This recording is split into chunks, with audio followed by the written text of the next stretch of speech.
सभी को मेरा नमस्कार। आज का हमारा विषय है मनों के आलोचक।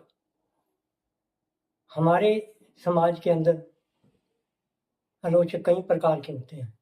एक आलोचक वो होते हैं जो किसी इतिहास के ऊपर जो बुद्धिजीवी आलोचक होते हैं वो माने जाते हैं।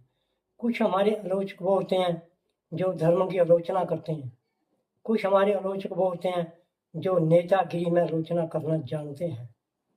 अगर समय की बात करें, हमारे समाज को जो कमज़ोर करने वाले आलोचक हैं वो सिर्फ दो प्रकार के आलोचक जो हमारे समाज को कमज़ोर कर रहे हैं।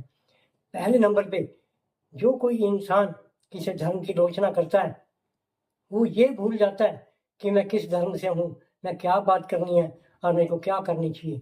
उसको सिर्फ एक ही बात का फिक्र होता है कि जो मेरी बात है वो मेरी सही है, जो दूसरे धर्म की बात है वो गलत है। ऐसे आलोचक समाज को कमज़ोर करते हैं, धर्म को कमज़ोर करते हैं, अपनी बरादरियों में खलवाड़ पैदा करते हैं। ऐसे आलोचक कई स्थानों पर मिलते हैं जिनकी आम पहचान हो जाती है। कुछ हमारे आलोचक ऐसे पाए जाते हैं जो काम तो करना कम करना जानते हैं लेकिन आलोचना अधिक करना जानते हैं। वो पाए जाते हैं नेतागिरी में। हमारे समाज के अंदर, हमारी पार्टियों के अंदर, हमारे क्लबों के अंदर ऐसे बहुत सारे नेता जिन्होंने दूसरे के किए हुए काम की आलोचना करनी है, क्योंकि उनको पता है अगर मैं इसकी आलोचना नहीं की तो मेरी वाह कौन करेगा।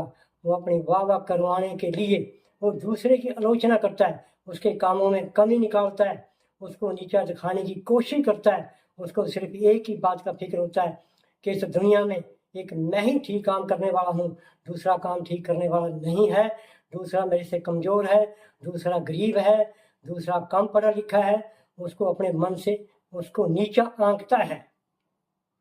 ऐसे इंसान जो नेतागिरी में बड़े लंबे भाषण देते हैं, अक्सर किस बात का फोकस रखते हैं कि कितना किसी की आलोचना की जाए जिससे मेरे लोग ताड़ियां मारे, मेरा भाषण सुन के मेरे को अच्छा कहें।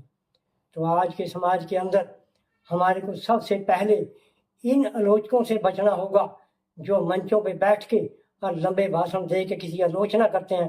तो हमारे को समझना होगा अगर ये किसी आलोचना कर रहा है तो इसकी अपनी भी कमी है, क्योंकि काम कोई करता है, आलोचना कोई करता है। हमारे को उन आलोचकों से भी बचना है जो हमारे धर्मों के प्रति आलोचना करते हैं, हमारी जातों के प्रति आलोचना करते हैं, जातों के प्रति टिप्पणी करते हैं। उन लोगों से हमने बचना है। आज का समय है और युवा वर्ग को समझना होगा कि आलोचक क्या बोल रहे हैं, उनकी भाषा समझनी होगी और अपने समाज